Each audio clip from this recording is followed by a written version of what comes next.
Also, the next group of presenters I'm really excited to introduce. LuckStone is the nation's largest family-owned and operated producer of crushed stone, sand, and gravel that serve as the foundation of roads, bridges, and buildings. So the group here, we all know, just like everyone in the audience, we all have a lot of data. We all use it to drive our organizations.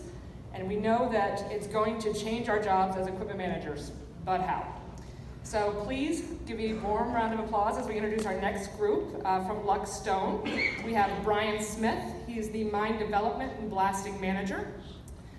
We have Butch Rakes. He's the Mobile Equipment Performance and Services Manager. Andrew Story, who is the Quarry Design and Development Manager. And Jason Threewitz, who is the Director of Digital Services for the Cognitive Solutions. Give everyone please go a warm round of applause for LuckStone.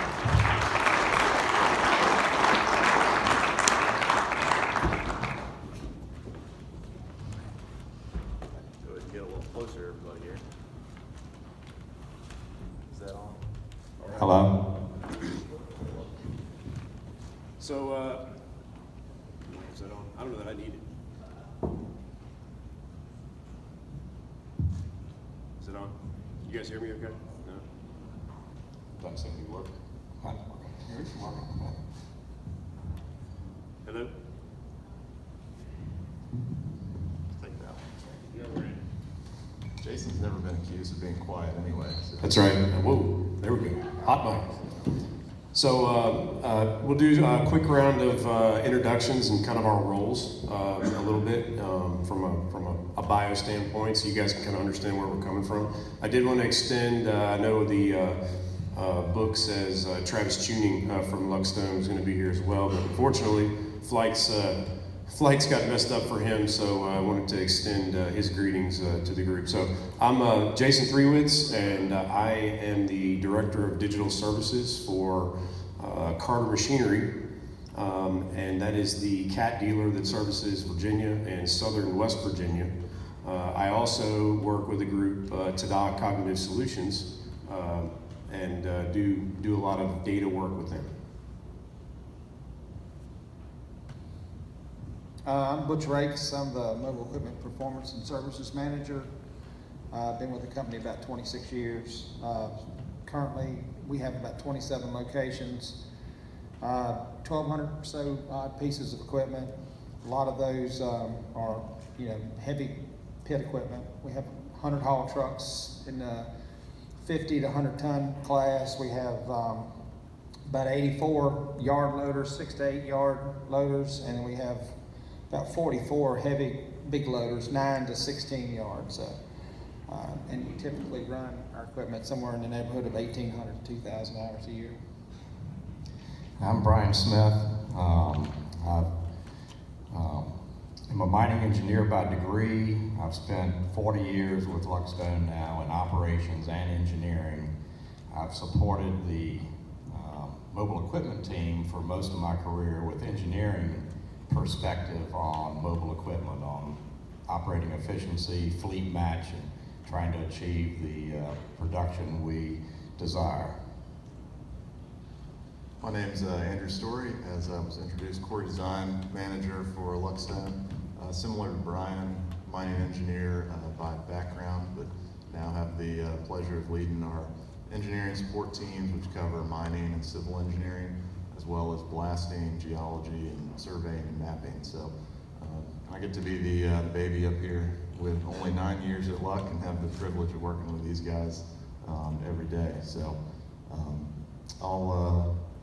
there we go. Let me do a little more introduction to LuckStone. I think we've had some involvement with the AEMP in the past, but it's been a little while, so we're happy to be here and talk about some of the work we've been doing and meet some of you guys and reconnect with some of you guys. So please don't hesitate to come up and ask any follow-ups when you see us around this meeting. So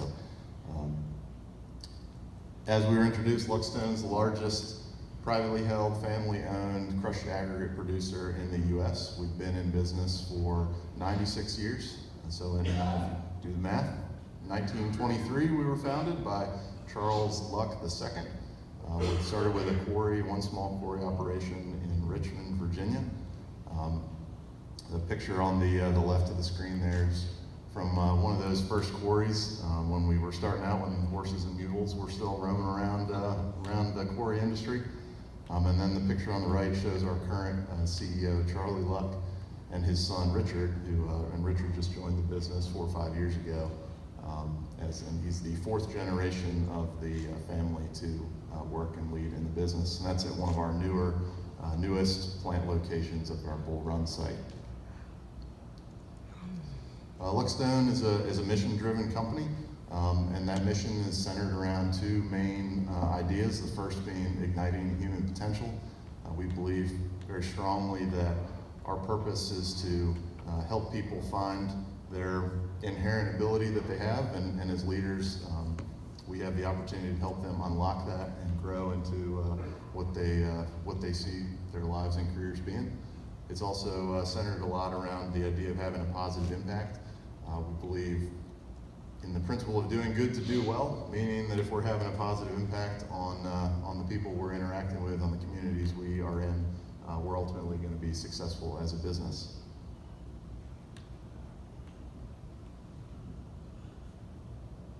To help support that mission, our vision is centered around four real main ideas.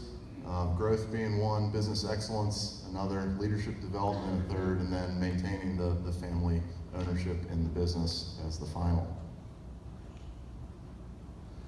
And to do all this, our 4 core values are incredibly important to what we do as a company, and you'll see some of these themes woven into the work that we're going to talk about here in a minute. Integrity, commitment, creativity, and leadership are those concepts and ideas that we talk about a lot, and all levels of the company, from frontline equipment operators all the way up through CEO and senior leadership, use these values to help make decisions every day. And as Butch touched on when he introduced himself, LuckStone is currently comprised of 20 stone aggregate producing operations. From that first quarry in Richmond, Virginia, we've grown now into 5 states, still primarily in Virginia. There's 1 natural sand and gravel site, 6 distribution yards in the Norfolk, Hampton Roads area, and then here very recently we've added 1 construction, demolition, debris recycling, and landfilling facility that's co-located with a quarry in Atlanta, Georgia. So that's a little bit about Luck. And Jason, I'll hand you the clicker, I think. You can introduce Carter and Tada. Yeah, so real quick, Carter Machinery, a lot of you folks, if you are running equipment, own Caterpillar equipment, you know intimately well who your dealer is. So we work very closely with LuckStone because obviously most of their sites are in Virginia, in our territory, home base being in Richmond. And I think the theme of this that we really wanted to start here with this kind of this missions and value, you'll see a lot of similarities. And I think it's interesting coming off of the last topic, and we all kind of stood around the room, and I was actually looking to see where we all landed, and I think we all landed in where we thought we would. And I think we've got every quadrant but one represented up here on the stage. So when you start thinking about a team and a mission, it's very relevant to know how each one of you is wired and how this thing moves forward. So I did want to throw this up here to mainly start talking about the people. There's some tools up there in that picture that I have no idea what they are. Butch probably does, but one thing that hasn't changed over the years is the people element of this, and we can have all the data in the world to dissect into what individuals are doing, what our equipment's doing, what sites are doing what, but without an element of people taking action on the right information at the right time, in the right way, and being able to communicate that down, that it gets very ineffective. So to kind of tee this up, we decided to do this talk kind of in a panel style discussion. And you got a wide array of backgrounds kind of up here on the stage, and to be able to get a different perspective of why and how this worked. So to really kind of tee this up, we were in the midst of basic connectivity, telematics, from a technology perspective with LuckStone. The decision was made to connect the prime producing frontline equipment. That was where everything started. Some of that equipment already had gear on it, so it made sense. And so doors started opening up for, well, what else is there? So I want to frame this up from an opportunity statement, and LuckStone had already done a lot of work around where they felt like there was great opportunity around taking advantage and being strategic with information. So I actually went to the technology committee yesterday, and one of the things that was discussed was, not only do I have different manufacturers, but within my own manufacturers, I've got different models and legacy of equipment that's capable of doing who knows what. And if there was a guideline on what machine can report what and how and when and how fast, that'd be a great encyclopedia. So we were going through all of that at the same time because, LuckStone still very much has equipment that's got 25, 30,000 hours on it, and it's still running. So if I could trade everything in tomorrow and start over with everything brand new, hey, that's great. That's not reality. So when we started to identify where the opportunities were, back kind of early on, and I'm gonna transition this over to Bryant. Bryant has seen a lot of LuckStone early games into current, and his experience was vast in this spot. So he was kind of sent on an assignment to go ask the boots on the ground, do a little survey of where and how the foremen, the superintendents were using or not using or didn't have information. And what'd you find out, Brian? Follow up with Jason. We wanted to focus on our business excellence and focusing there. A few years back, trying to make a push to make ourselves better as a company. The mobile equipment and what goes on in our pits with our extraction of rock is well over 50% of our cost structure. So that's a good place to start if we're going to be excellent in how we do our business. So the mobile equipment was focused on, the operation to an audit in the past. Raise your hand. There's been a lot of audits in our careers, haven't there? And I've had a lot of audits. So I went forth on that assignment and interviewed every plant manager and foreman and took a little time to observe each fleet and started making notes. I had a couple of pages of notes on each plant and saw the trends, and it all looked very, very familiar to me. Had some conversations with others. Jason and I started talking some. We looked at data, trying to figure out how to use it, so it was in the back of our minds. Butch and I have been looking at data opportunities for 2 or 3 or 4 previous years prior to that. All this stuff's rattling around in my head and other people's heads. I went back to the operations leadership, and I had 2 hands. I said, I want to call a timeout, because I knew where this was headed. I knew where we were going to go if I turned over all my notes to the regional operations leaders. I knew what would happen. We'd go around and we'd prescribe a lot of training for a lot of individuals. The training would come at them, maybe not be requested by them. We're also learning about how adults learn, and I've learned that if you just throw training in someone's face, they usually don't learn it as well as you'd like for them to learn it. We could go around and kick a few people. There were obviously a few people that could use a little nudge in what I observed, but I know what happens when we do that. So I've been through the cycle.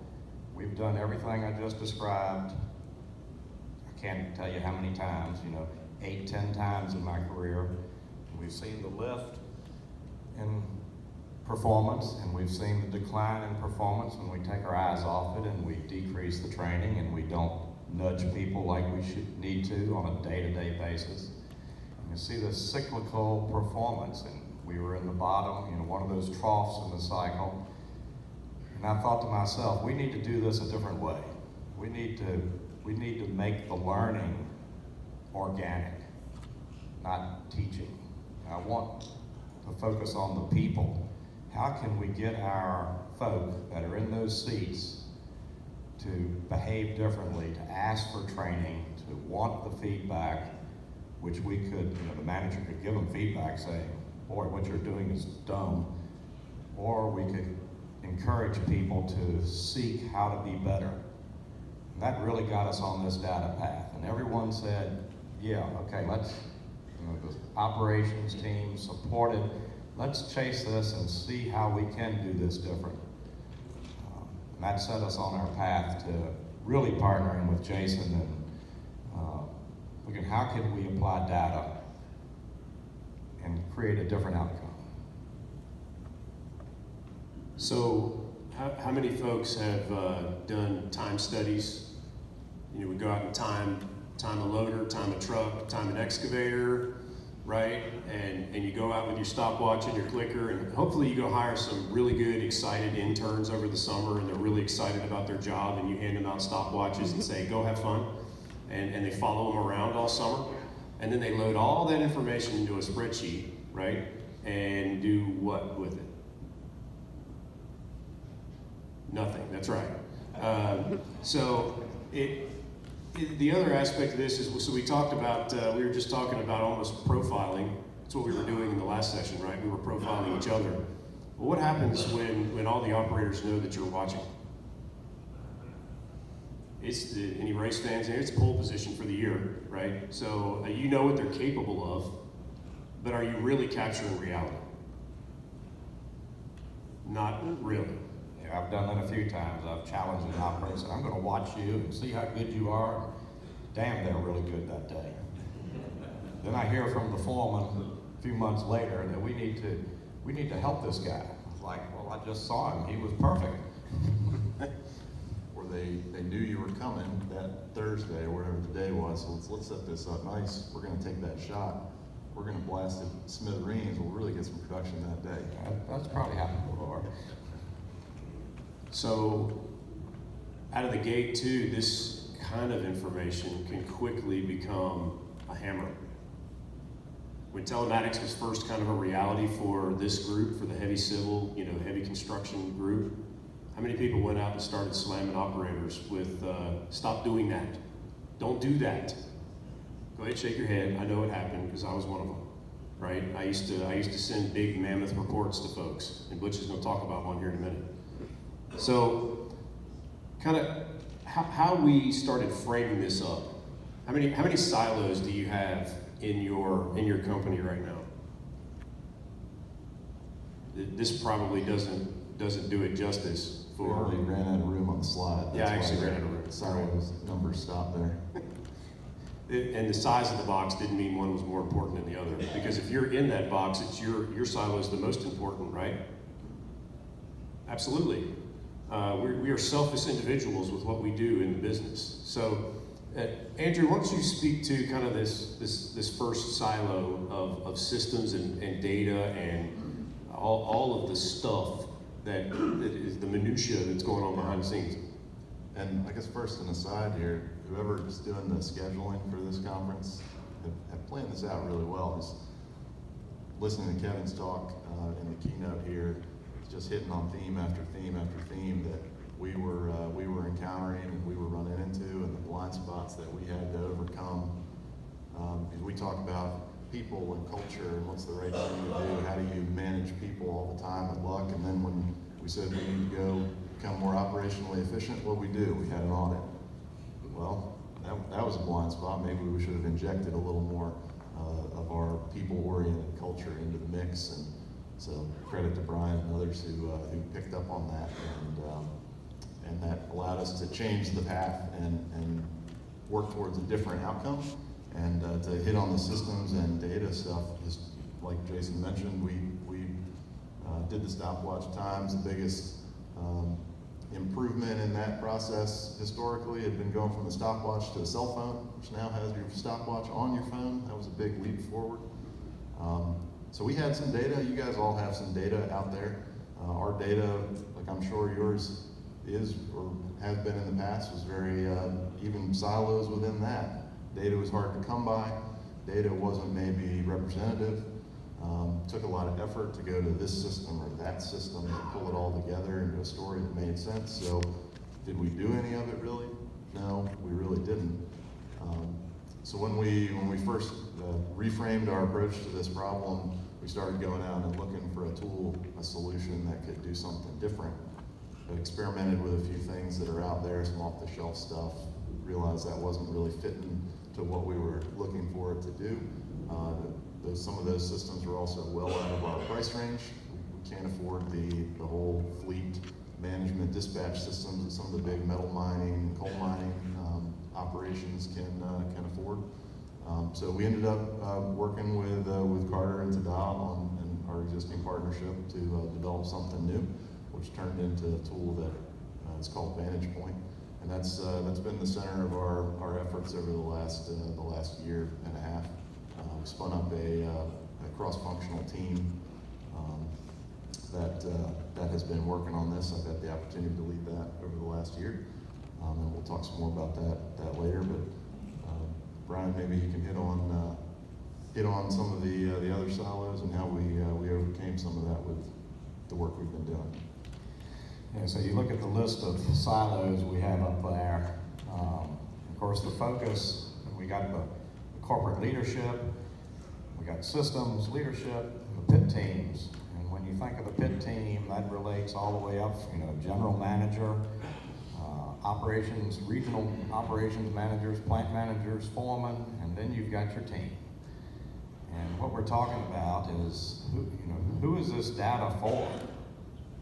It's clear to a few of us, the data is not for most of those people I just named, because they're not going to act on it. All they can act on is to encourage some behavioral or performance changes. Who it's for is that man in the seat who's acting right now, who's putting that bucket in the pile or hauling that load up the hill. That's the person that needs the feedback.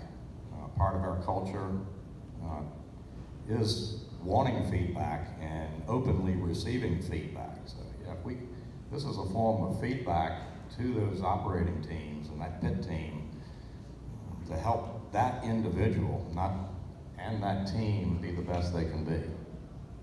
So that's where we really wanted to focus, is on the team. And I say that, these guys have heard me say it 100 times or more. It's about the team. It's about that team and with that fleet is what this is all about. It's not for me or Butch or Andrew or Jason. It's information for that team, for those individuals. What you want to touch on from your perspective in equipment management and the training side of things? Yeah, we need to back up here just a little bit too. Is I was thinking about when we were sitting there talking about, we talked about all this data and different things, but over the years, we were just like every other organization out there. We have our mobile equipment that I usually take responsibility for, and I have all of my little silo of things that I need to make sure that they're taking care of equipment, make sure they're utilizing their equipment. And but you think about all of the different things that the pit foreman and the pit managers have to think about in a pit. We had a hard time, years ago, we used to go out there and actually do studies, and then we'd give them the results of the studies, and absolutely nothing happened.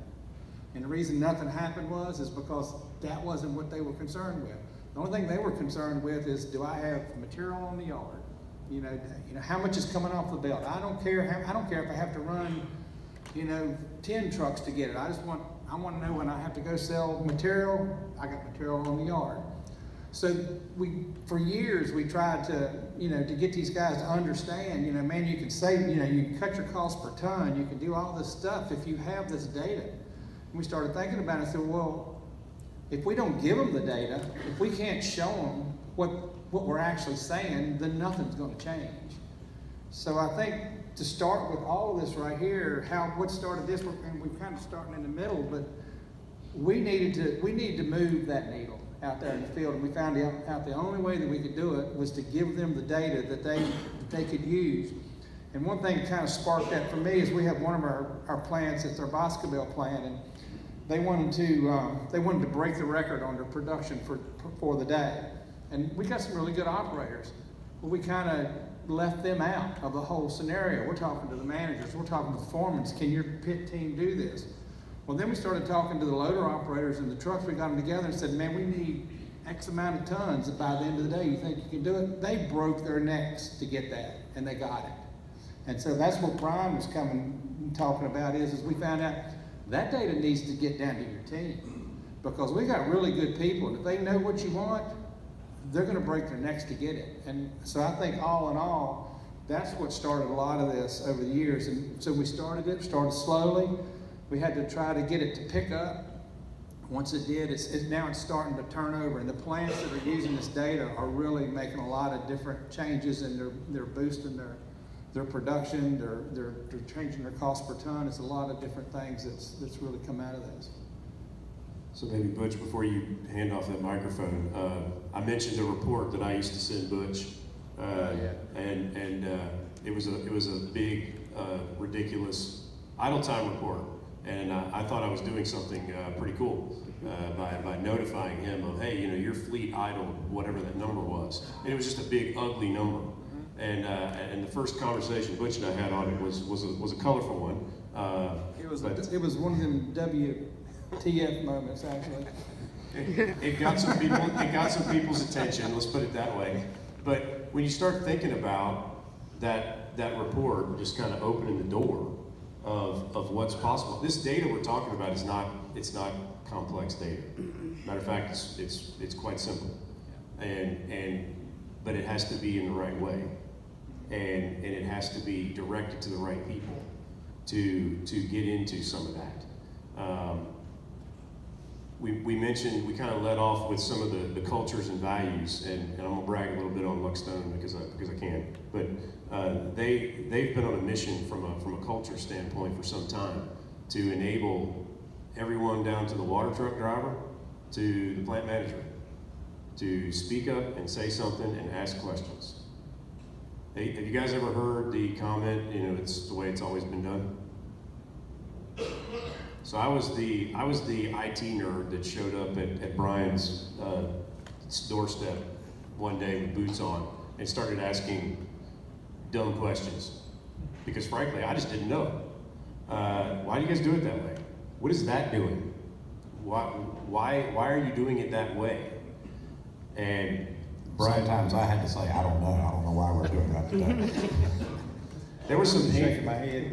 There were some painful long days in jaw offices and at the primary and all that. So, one of the things I want to kind of lay out there is there's no easy button in this. Okay, you're not going to go find something off the shelf that's just going to plug into you with your people and your organization, and it's just going to all of a sudden all these things are going to start happening for you. You're not going to whip out a Microsoft BI dashboard that's going to start telling you, hey, here's your problem. How's it going to get fixed? The dashboard doesn't fix anything. We've deployed some stuff with folks that it sat there for months, and then they looked at me and said, well, Jason, how come it's not getting better? Well, do you have a process? Are you communicating with your people? Are you putting together an idle time type policy? So maybe one more thing, Butch, to comment on. This idea, obviously, we're sitting in front of a group of equipment management professionals. And, one of the keys here, and we're going to get into some of the results and what that means in the second half here, but, the traditional equipment management team, and now having access to this kind of information. Mostly in the past, it's been, for the equipment managers, it's like, well, how healthy is the fleet? When do I need to rebuild components?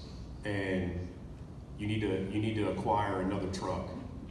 So maybe talk a little bit about how this information is starting to change how the traditional equipment management team even looks today for you guys, whether it's training or whether it's the alert master. I think it's Bryant's. Brian's nickname? Different Bryant. Different Brian. Well, you know, we're just like any other quarries or businesses out there. You need to take care of your assets. So we generally rebuild all of our machines. So you got to get a certain life out of this equipment. And if you don't, then you know at the cost of equipment today, you just can't afford it. So you got to find a way that you can, you know, find a good way to rebuild your equipment to get the most longevity that you can get out of it for your cost per ton. And then you have the ones out there saying, you know, my 88's really giving me a hard time. I want a new one. And first thing I'm saying is, well, you know, it don't have the hours on it to get a new one. So why do you need a new one? Well, with a lot of this data that we're capturing now, I can sit there and, you know, we're doing some other things too around capability, you know, how much is it down, that type of thing. But what I look for when somebody says I need a new piece of equipment or whatever, we start looking at these studies here and say, okay, how well are you utilizing that piece of equipment? And I know every place out there has what they call backup equipment.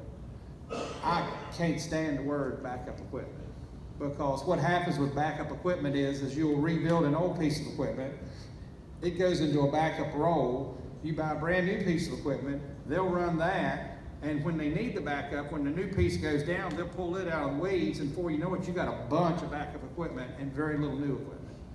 And so that's one thing that, so I really don't like the word backup. So we actually went in and started doing this utilization study with a lot of this information too, to make sure that you're utilizing every piece that you have, to make sure that your new ones aren't getting older and your old ones aren't changing any. So, you know, in order to get a new piece, we have to roll a piece out. And if we're gonna add a piece, then we're gonna look at some of these studies to say, okay, you know, do you have time at the crusher that you're waiting to dump? Are you having time at your pit, you know, at your muck pile? You know, is the loader waiting on trucks? Whatever the case may be, and then you can decide with that data to say, do I need another piece? Or if your wait time is really long because another truck's sitting there waiting to be loaded, then maybe you need to pull a piece out of the pit.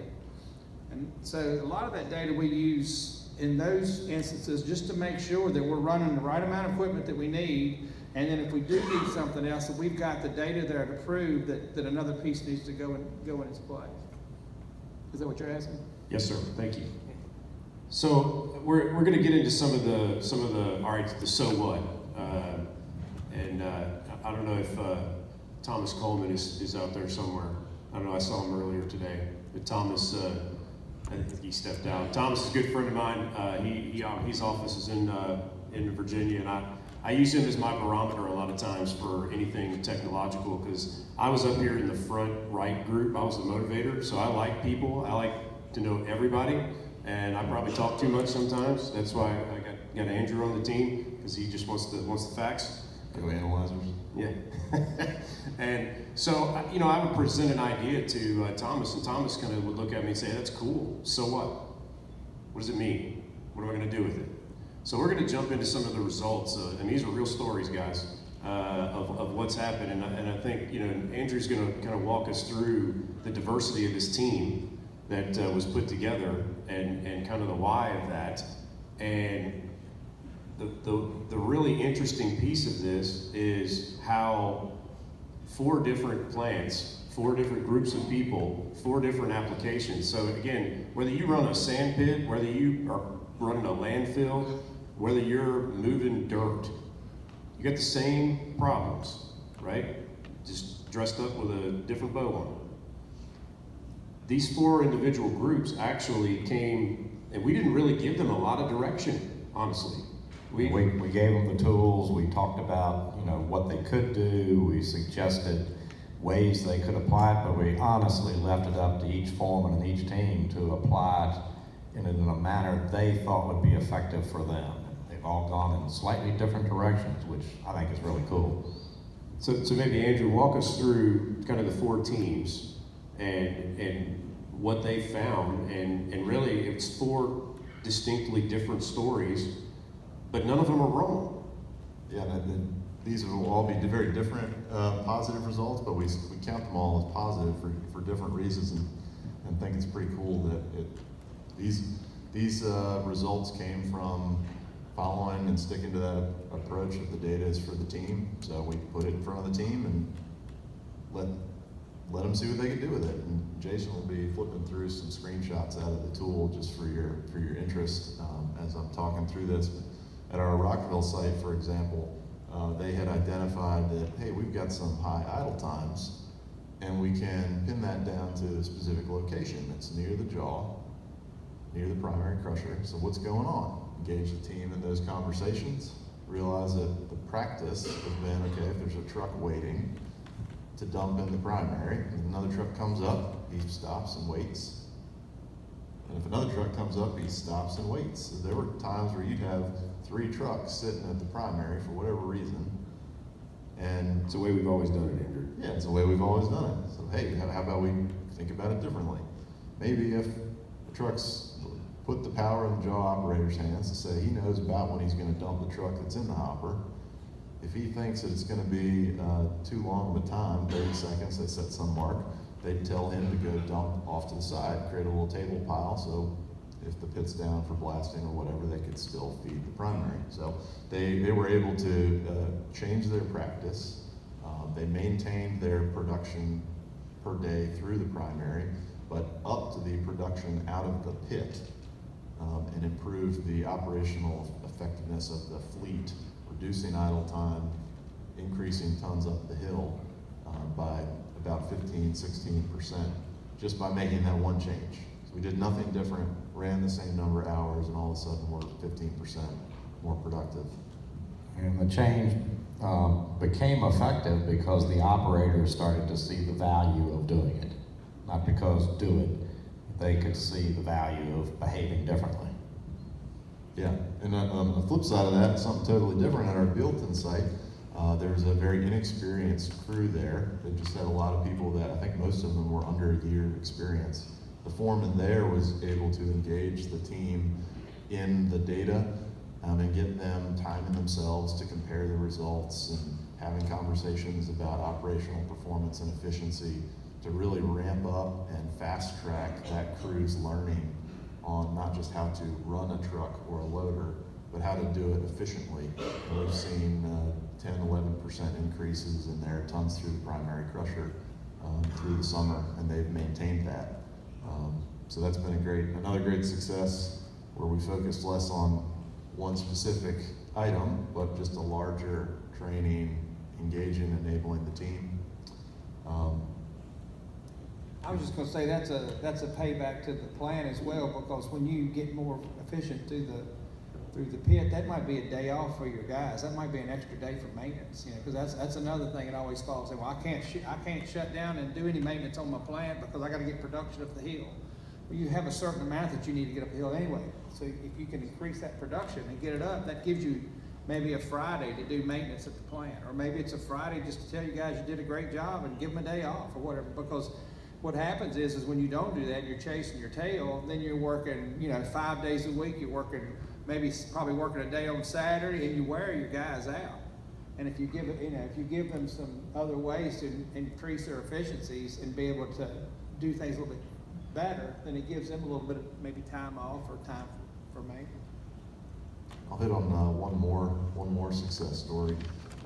At our Bull Run site, to Butch's comments earlier about the right type of fleet. The Bull Run site is one of our larger sites. It has some variety of equipment, larger trucks, 100-ton trucks, 85-ton, 65-ton, 2 different sizes of loader.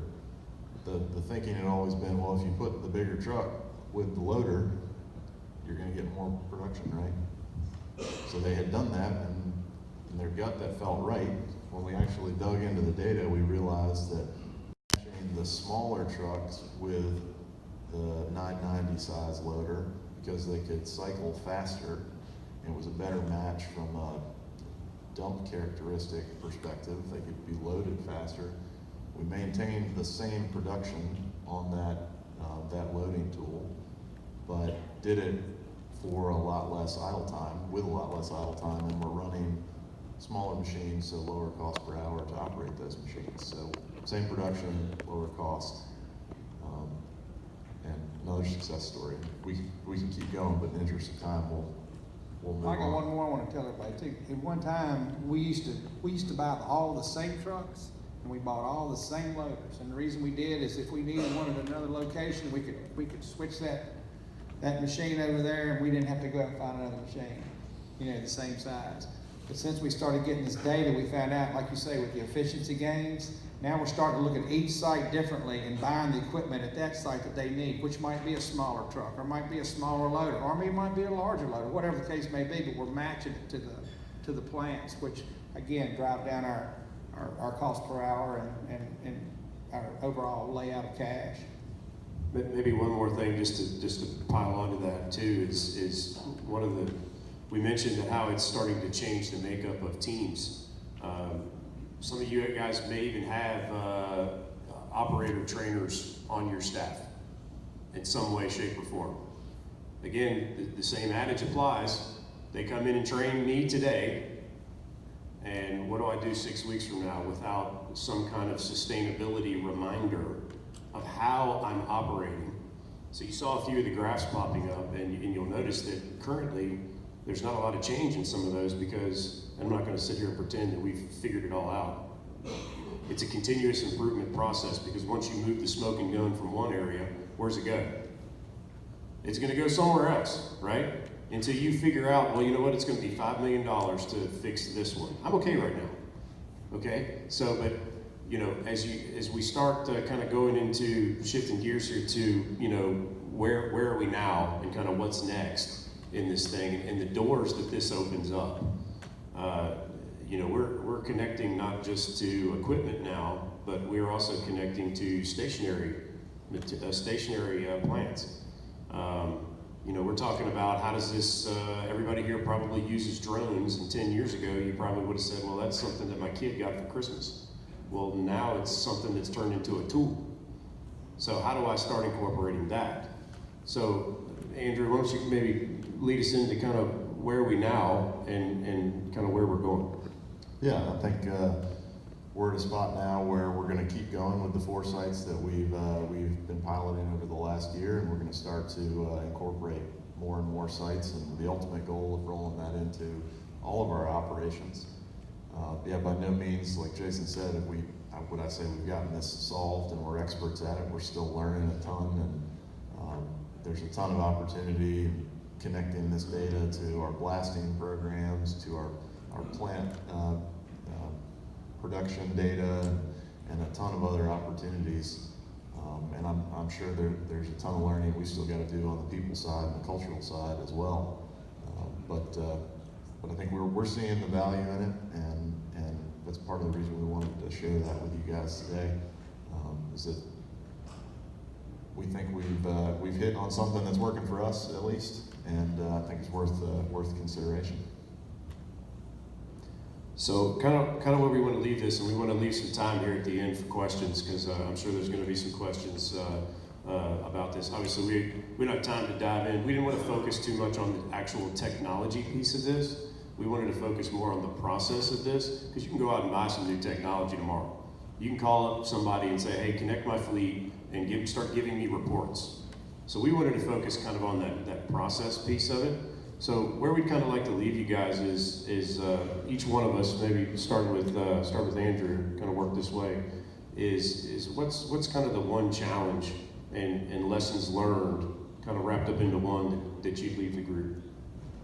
I think for me, when I was reflecting back, the fact that the data, the tool needs to be paired with some sort of culture and process, and that it takes time to develop that culture and process.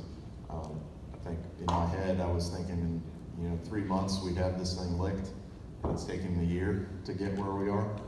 But now that we have invested and taken that time and stayed disciplined on our track, the change that we're starting to see is lasting, and so I think it's worth that investment up front.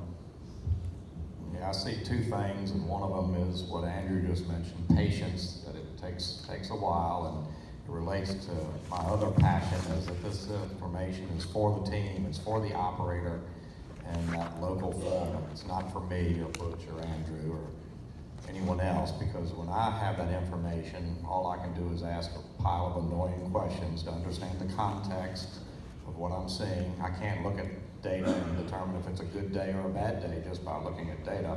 without understanding the context.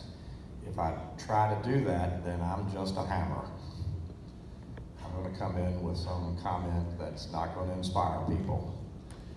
But trying to, you know, we've done a really good job of almost every manager staying out of this and letting the data flow to the foreman and the teams without many questions. And it's taken about 6 months for the teams to quit thinking that this is Big Brother watching, because we are proving to them that it's not Big Brother watching, because we've stayed out of it, that this information is for you to learn from so that you can become better and to help your teammates be better. This information is for you. It's not Big Brother, and it's not a hammer. And I say that because it's really hard. It's really hard to jump to the other it's really easy to jump to the other conclusion and swing that hammer. Yeah, I agree. I guess the biggest thing that I learned here is, you know, through the past years when we were actually going out and doing time studies and trying to get different things started over the years, and couldn't understand why my passion wasn't anybody else's passion, I guess. But I guess the one takeaway I got away from this was when we did go to, just like I was talking a minute ago about the operators at our Boscobel quarry, when we gave them the data and we gave them the information and we said, y'all take it and run with it, man, they kicked tail. I mean, they did a really good job with it. So all this time I'm sitting there trying to talk to the managers and talk to the foreman. Well, I didn't talk to the people that really needed to know. And so I think if I learned anything, is that team concept is huge. And the people down there that's running the pit loaders or running the yard loaders or the haul trucks or the crusher, whatever the case may be, get those guys involved. Because when you give them the information like that and you set a goal for those guys, they will break their necks to get it, especially, and they're proud at the end of the day that they did it. So I guess of all things, that's probably what I learned. When they set the goal, for themselves, then they generally hit it. When we set the goal, sometimes they generally don't hit it. So I guess my challenge and takeaway from this is, you know, don't be afraid to ask questions, right? We all suffer from something that starts with the letter P, pride, and at some point, you know, especially if we've got some years in business, you know, we don't want to ask questions because we don't want to open the door up that maybe we don't know everything. Now, I went in with a blank slate because I frankly didn't know anything other than there's a big hole over there and there's some equipment running, and what are we doing over there? So I challenge you to not be okay with the comment, it's the way it's always been done, because it doesn't have to be that way, and you've got information now that you can challenge that and challenge your people. You know, one of the comments I just put up here, when you start thinking about a strategic partner, you know, obviously I work for Carter Machinery and Tada, but I also feel like I'm a LuckStone employee in this project as well. And when you start thinking about partnering with someone to do this, you know, them not just being there in the meeting trying to sell you something is not a winning strategy. It's aligning your core values with who you're partnering with, and do they know your business, and challenging each other on why. Why are you going down that path? And enabling, did I do something on that? Did I hit a wrong button? Sorry. Maybe that's a good sign. We should just jump to questions. It should, yeah. So really kind of where we wanted to end this, folks, and we've got a little less than 10 minutes here, and I know we're right before lunch. But we wanted to kind of end with, you know, open the floor up to questions. And look, we're going to be around for the rest of the day, and obviously this evening for the activities this evening. So please, you know, we're excited to be here. This is my first trip here. You know, and LuckStone getting re-engaged. Butch was a member here many moons ago.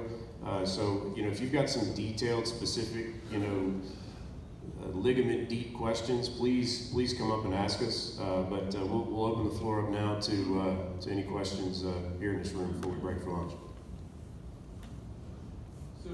how do you get the data to the ground level, or to boots on the ground? Like, we have all this same data, and I know I want to get it to them, but like, do you have best practices on maybe even the format? Like, where are you putting it?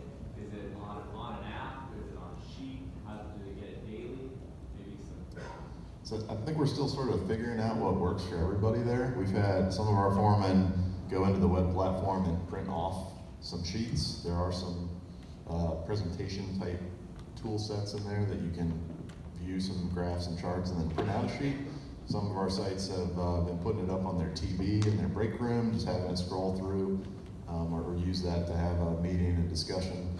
Like some foremen are just going on to going on to the app or the web platform and just telling their guys what they did yesterday, based on taking the whole suite of data you could look at and narrowing it down to, well, for now we're going to work on these two things. So I'm just going to tell you at the morning meeting, yesterday we met our goal. So I think we're still sort of figuring that out. We've steered away from giving every operator access to that right now, and we can get into that offline if you'd like. Yeah, we can tell some other stories about that, but it'd take too long right now. Yeah, Some of the data. it's a great question though, because the whole point hinges on being able to get it in front of people. Well, and I think the interesting thing here too is I've been in some of the meetings where just a quiet bystander, the foreman kind of walking through this information. And a lot of times they just put it up there and say, guys, what do you think? We had one situation where a haul truck driver was returning back to the pit a little aggressively, a little faster than everybody else. And he didn't say a word. He just kind of put it up there and said, what do you think? And of course locker room justice still works here, folks. And if you give them access to it and they get to judge each other, well, if I'm flying back to the pit real fast and Butch is the loader operator, now a good loader operator is gonna make me wait because I just got done loading the truck. I'm not gonna send another one up the hill because then I'm just gonna make the problem worse. But essentially the team started calling each other out on some of that stuff. And again, it's about having that culture of, if I'm going to give you access to this information, the expectation is that you're going to do something with it in a positive way. Because if you're not, we're still going to see it. And usually the loader operator in the pit's sort of the quarterback. So just like what you say, if somebody's coming back too early, he might get on the CB and say, hey man, you might want to slow down a little bit, going up, just space out a little bit more. You're not saving any time, you're just burning more fuel, whatever the case may be. A lot of times your loader operator will take care of that and do some of that. And so all this data, they're learning now by seeing this data, and a lot of the plants are posting it on that TV every day and just having it there for the guys to see. Maybe not even having a conversation about it. Those guys are looking. They're looking at their own results. They're looking at the team results, and they're learning. It's not Big Brother watching them. It's you are watching me as we each drive all day beside each other. And you know what I'm doing, and I know what you're doing. We can give each other feedback. So it's the other guys that are seeing what's happening. But they're setting goals for themselves too, and a lot of times when they celebrate we like to celebrate successes, so they'll set goals, and if they hit that goal at the end of the week, they may stop at lunchtime on Friday and cook hamburgers for the whole crew or something. They'll do something to let them know that whatever they did was appreciated, and it's all about celebrating your successes and getting those guys, getting everybody buy-in on the whole process. What other questions out there? What's your goal on the out-of-time percentage of the job set? Is that different for each bid, or y'all have a goal for percentage, out-of-time percentage? So the question was, is there a goal around idle time? And is it different for each site, each piece of equipment? Yes, it is different for each site. Because all their operating characteristics are different. Some sites are blending, which tends to lead to more idle time.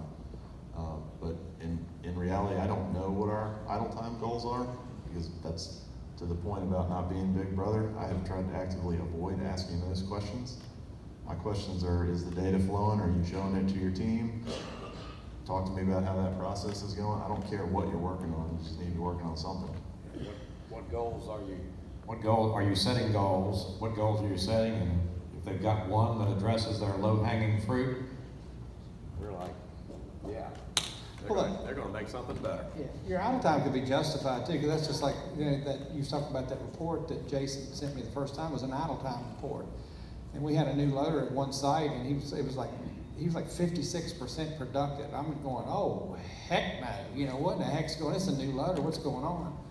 And we did have some things that we need to work on. And basically what it was is he was between trucks coming in to being loaded and it was hot outside and he wanted to sit there in his air conditioning. So that same site needed to hire other people to help around the plant, so we was able to work with those guys and say, hey man, if you don't have anything to do, let's get over and do some of this other work that we need to be done. That kind of went down, but you really don't know what your idle time is. That's the good part about this whole scenario. If you don't know what it is, then you can't identify whether it's good or whether it's bad. I think one of the key points here too is everywhere we rolled this out, this team was there. And you can imagine what we heard from the operators. I'm sure you guys have heard it. You don't trust me. You want to watch me. You want to push me past and work less hours, and now I'm not going to get that overtime check. You know, that's what's going through their head, right? Now, we get really honest with them, and we say, guys, the point of this is not to bash you every time you have to stop over and use the facilities. But if you pull over and you're sitting there for 30 minutes twice a day, is somebody going to ask you a question? Probably, but it gets them thinking. And I heard one equipment manager tell me one time, basically said the two most driving characteristics for improving operator efficiency is, number one, compensating them for good work, and number two is just the awareness of knowing that at any point in time, someone can see what's going on. It doesn't have to be the white pickup truck on the edge of the pit watching. Which, as soon as that happens, everybody knows they're watching. And if you had a radio in your truck, you'd hear it, right? If you think about it too, at the end of the year when you're going to check on somebody's compensation as far as, are they going to get a raise this year? How do you measure that? Is it just because of their tenure? And just because they've been here for 20 years, you're going to get whatever, 75 cents on the hour, whatever the case may be? If you've got something like this, you can put goals out in front of them. And if they see those goals, and you can use that really to help you with your compensation process. So maybe I got a question for you guys. How many of you that run, in your fleets, your brand new piece of equipment that has all the bells and whistles on it, that the reason why you bought it? How many of your operators use 100% of all those bells and whistles? Anybody want to answer that? I'll answer it for you. Not many, right? So when you start thinking about a training program, you start thinking about how do I, apply data to this thing as well. When you start thinking about your teams, when you start thinking about putting them in front of them so it's not a hammer, I challenge you guys to think about your organization, think about your fleet, think about what you're doing. It doesn't matter if you're moving rock out of a pit to a crusher, moving dirt, packing garbage. You got the same problem, right? So putting a process around this is what puts the value around being connected to what's going on at your fleet. Any other questions? I know we're kind of right up on time here. All right, so like I said, guys, we're going to be around, and like I said, we really like to. I'm a motivator, so I want to get to know everybody. I don't know what a Rolodex is, but if you want to give me your phone number, I can put it in my phone. But we just really appreciated the opportunity to kind of come up here and just share our perspective on something that's working for us and working for the LuckStone team. So we really appreciate the time. Thanks, guys. We appreciate it.